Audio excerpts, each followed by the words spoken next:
Hi, everybody. I'm Christina Cherneskey, the Communications Director of Furbaby Pet Care, and welcome to a very special podcast here at Furbaby. In fact, we're recording live at Furbaby Pet Care in my office. So we want to take you back in time a little bit here, or we want to give you an idea of what Furbaby Pet Care is about, and that's why Jocelyn Davey-Hawreluik and her husband Riley Hawreluik are joining me for this very special podcast. Jocelyn is the owner and founder of Furbaby Pet Care, and Riley is the owner and operations partner of Furbaby. Nice to have you guys here. Thanks for having us. Thank you. Okay, so Jocelyn, we were talking a little bit about how we can give people a little bit of a trip down memory lane or just an idea of how Furbaby Pet Care started. So let's start there, okay? Let's remind people of the roots of Furbaby. Well, I grew up always with dogs around, and I had a career change and decided that I would start pet sitting, and got a profile on Rover to start with, and we started hosting dogs and cats in our home. That must have been a lot of fun. It was a ton of fun for me. Look, Riley's eyes are Riley rolling. Just had his face. Do you have something to say about that, hon? Yes, it was fun. You and I were in school. We were at business college together at Praxis School of Entrepreneurship. And you were explaining about how you were doing this pet sitting business. And I'm thinking, from your house? But you were. Yeah, we were doing it from the house, but we also were going out and seeing dogs in their homes, doing dog walks, seeing cats. We have kept that side of the business very much alive because there is so much demand for those that are not in a daycare type of environment. They want to stay in the comforts of their own home. So that is a big part of our business still to this day. But back in the day, we started with having Sunday small dog park in our backyard. Right. And so we got to know some of the people in Saskatoon that have small dogs. And one of the things that they were saying is there's no small dog parks. Yeah. There's nowhere they can take their dogs but that are small dogs. So pack that in the back of my brain, and Riley and I would talk about business. And they would be, there's nowhere in winter to take their dogs. Yeah. And so pack that in the back of my brain. And what we also noticed was, like me, dogs were a part of their soul. It wasn't just, this is just a pet. The people we were dealing with wanted different types of service. They wanted more homebody. They wanted somebody that's going to treat their pet like family. Which has kind of been the mantra. It's always been the mantra at Furbaby Pet Care.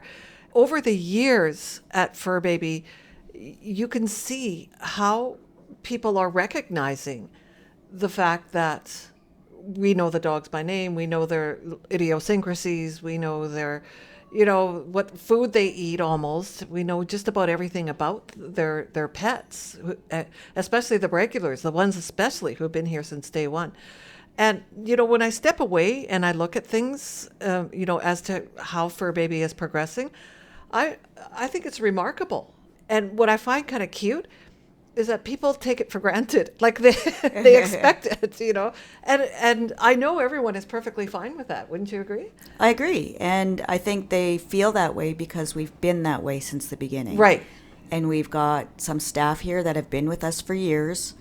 So the regulars know our staff by name as well. And so that's why when they come in, they know their pets are being taken care of.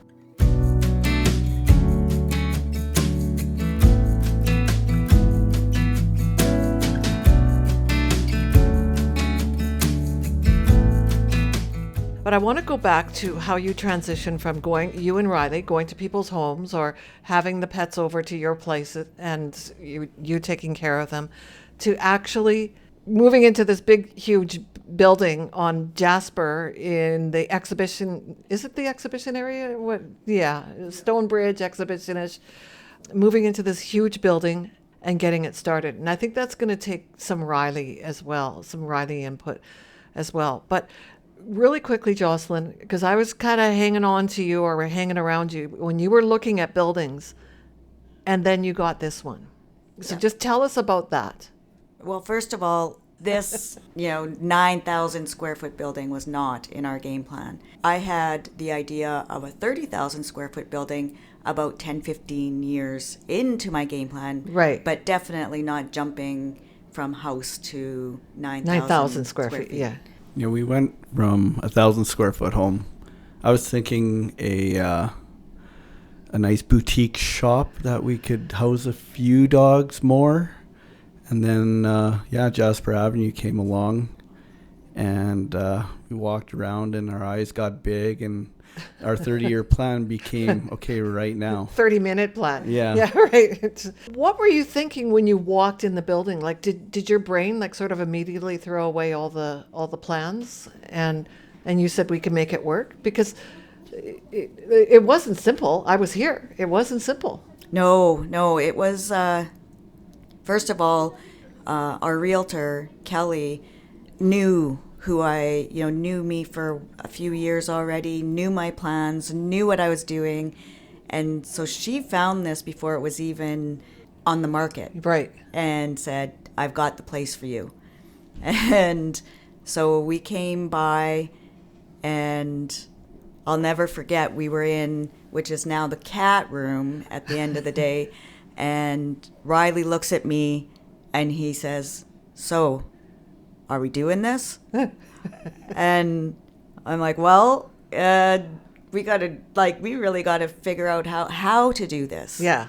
It involved a conversation with my parents because I didn't have all the finances to jump this big of a jump. Yeah. And so Darlene and Rod and Riley and I sat down, and they had beliefs in our plan, and they put their house up to help us get the financing to get started.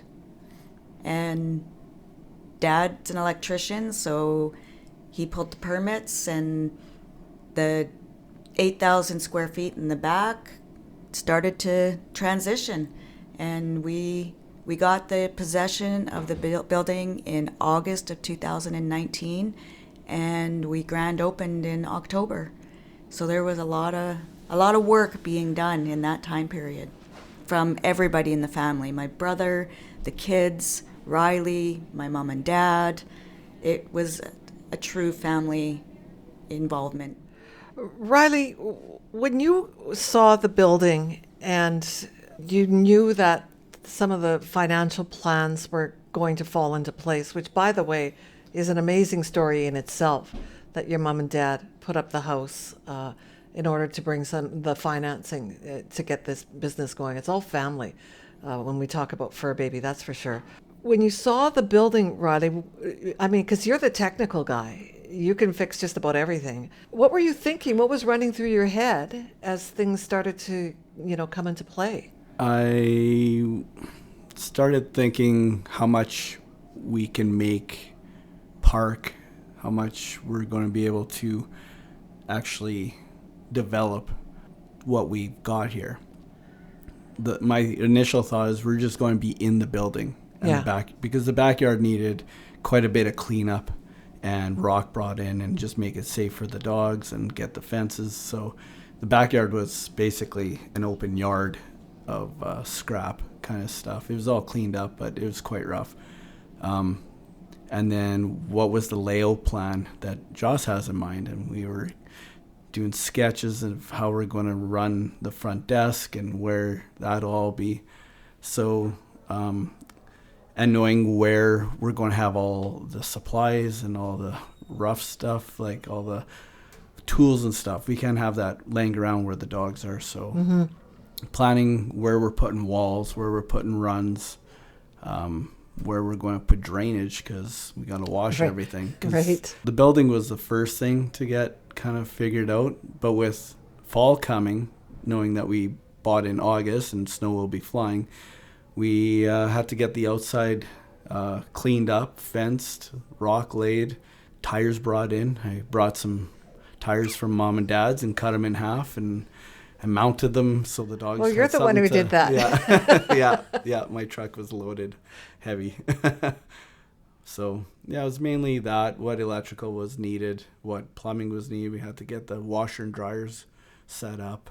It must have been unimaginable then, just to think of how much there was, and I sort of came in, just after you guys opened, and was astonished already as to what has been done. But Jocelyn, you look back like 5 years, and like all the changes since then. I mean, like Yeah. that's remarkable too. Yeah, we have reinvested in Furbaby over and over and over Yeah. again. So, a lot of, if there's been profits, it's been reinvested, right? Yeah. Those that may have seen it in the first year probably wouldn't recognize it now because of all the changes that have gone on. We came in the side door at one time, and now we're in At the the front. front of Yeah. the building, and the cats were in a whole different area, and they now have a room of their own, and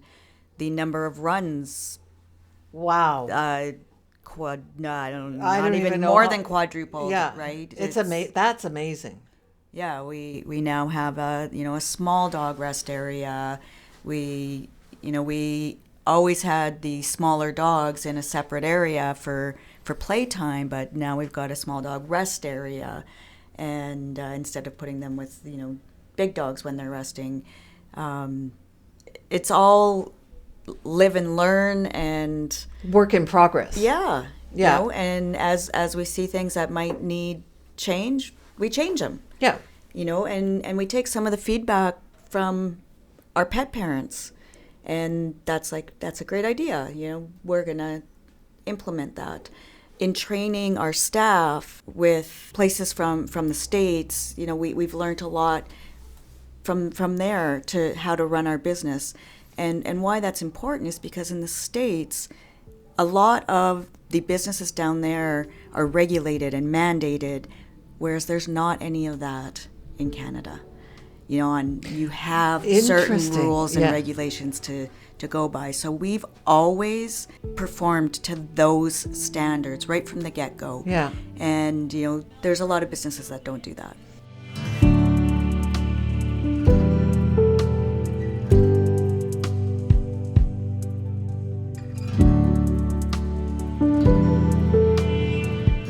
Let's go back to this whole notion of family and Furbaby.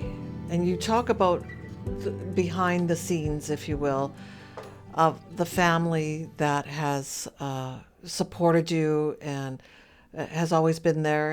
And like your mom was an accountant here from day one Yep. until the day she passed away, which wasn't that long ago. And it feels like 10 minutes ago, quite honestly.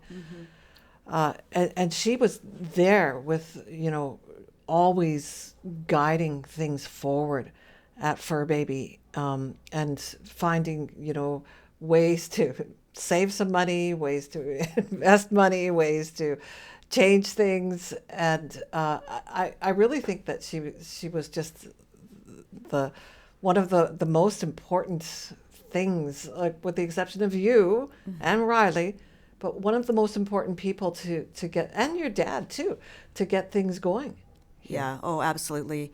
I mean, Dad was very involved at the beginning to get things going. Oh, yeah. But Mom kept us operating. I miss her so much.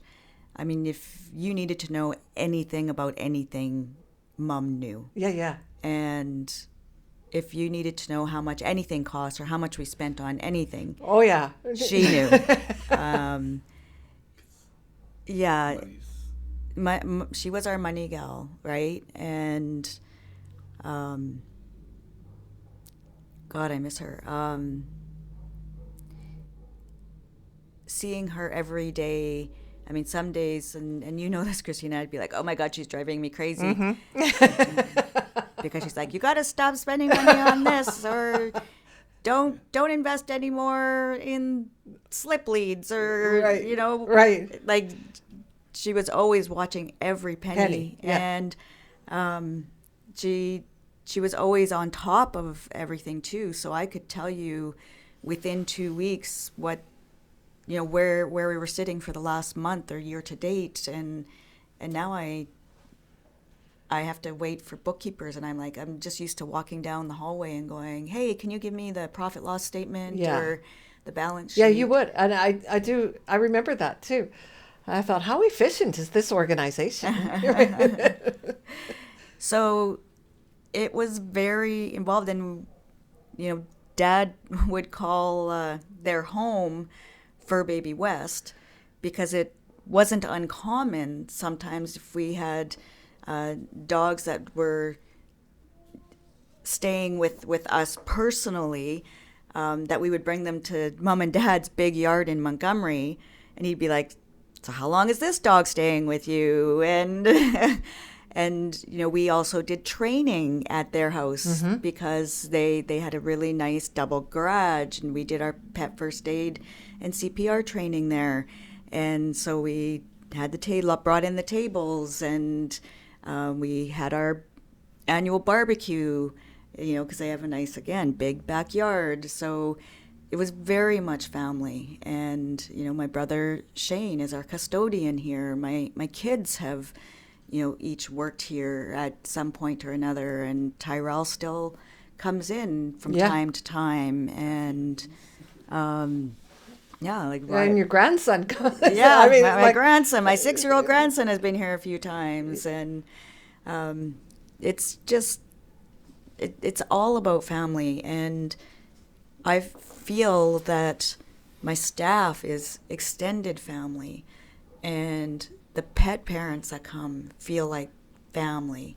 And the dogs, well, they're my babies just as much as they are their babies. I can't wait to get here to go see who's here. And I always check the reservations Yeah.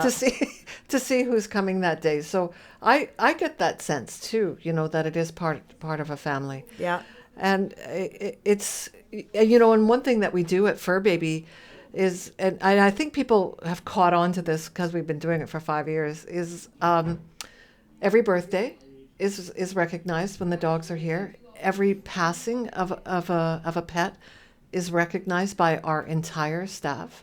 And we get it that there's such a relationship that people have with their dogs or cats or rabbits or birds or guinea pigs, hedgehogs. Yeah. We get it, and we all do, and it's one of my boasting things that I say, we all have pets, or if we don't have one right now, we had one, or we're going to get one, and we know that relationship. I want to ask Riley about the family component, because Riley has a real world job, right? And but you're also, part of this family. And I was also always curious, back in 2019, 2018, whatever, a decade ago, did you think that it was going to go like this? Did you think that Furbaby was going to, continue to sort of expand as it has now? I believe it was going to. I thought maybe 10 years in we'd get to a point. To me, slow and steady wins the race. And but there was such a demand, and knowing my wife was in charge, she was going to make things happen, whether I liked it or not. Right. We all know that. Yeah. But yeah, I didn't doubt it was going to work. Just getting things to be affordable to do and to keep it going. And that's where Darlene made sure that we're not going crazy one way when we got to keep it based. And that's what family does. I think they tell you, okay, stop doing that, idiot. Back to center. And with those two ladies, running the show, I knew it was going to happen. And as things were learned, and as our employees kind of gave us ideas, and the longer they were with us, it was a learn as you go, different aspects, and you create respectful relationships when you get that other insight on the business function. That's why we moved things around and did things a little differently now over the years. Yeah, that's the thing is, as I kind of alluded to a few minutes ago, things have changed in the back in the parks area, but at the same time they're the same, but you've tinkered we've tinkered with things. You've recognized that something wasn't working, or something was working so well that you expanded upon it. Everything from moving the intake desk from the side of the building to the front of the building. But the question I often wondered, as you sort of watched Jocelyn and Jocelyn's family, and then her, by extension, her Furbaby family, and you watched things continue to grow, did you find it overwhelming? Like, when you think about it, Riley, do you think sometimes there's 100 dogs in here, and I built these fences and I put the gravel on the ground? Do you ever think, about how big sometimes this is? Oh, yeah. I believe I get overwhelmed quite quickly. That's why I try and help think of ways to make things run smoother and less chaotic at times. For me, that's a lot, but the people that work here seem to just take it in stride, and they're managing things quite smoothly. But I always try and say, is this working better for you? Is Charlie still trying to escape? Yeah. I don't know how many times I changed the style of handles on the gates, so some dogs don't escape on us. No, just for clarity. Within the run, within the inside of the park. Just for clarity. Yeah, on that. The one dog wants to go from large park to small park, or vice versa. It's like, no, you can't do that. Open the gates. Yeah. So I think I kind of got it now, but it's always a work in progress, and we can always do things better to make things not so overwhelming. Speaking of family, there's a couple of members of the Furbaby family that are hanging around all the time, and that's our dogs. There have been some dogs that have been, Penny and Ruger, that have been here from the beginning. Gypsy, my dog, who literally, if I'm not wrong, was one of the first dogs to move her butt in here and stay, and she stays with me, but she also comes here virtually every single day. And that's not lost on me, that, we talk about your family who, was so instrumental in getting things started. And then the staff, the team of that family. But we never forget about the pets, like the dogs that are, in many cases, I think, the most important family. And it's not because they're clients and that they come in here, but it's because they come in here and they get treated like family. Yes, absolutely.